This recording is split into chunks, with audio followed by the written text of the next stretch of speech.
अच्छा साहब, क्या बना हो राना के केस का?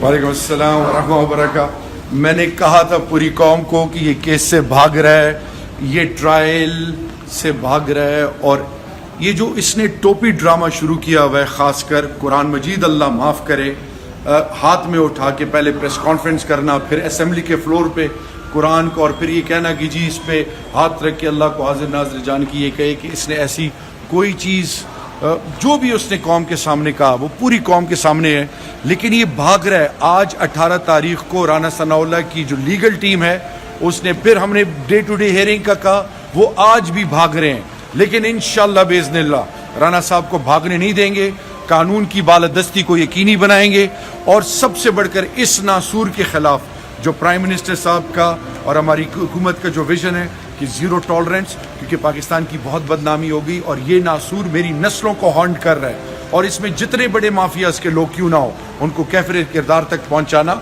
वक्त की ज़रूरत है। और इंशाअल्लाह बिइज़्निल्लाह राना साहब हो या कोई भी हो, मंतकी अंजाम तक इसको लेके जाएंगे, और मेरे रब के फजल से CNS कोर्ट जब ये तमाम चीज़ों पे ट्रायल शुरू हो के कौम को हकीकत सामने आ जाएगी कि सच क्या है और झूठ क्या है। नेक्स्ट डेट कब है सर? नेक्स्ट 8 फरवरी इंशाल्लाह। डिले हो गई फिर से? बिल्कुल। Okay sir, thank you.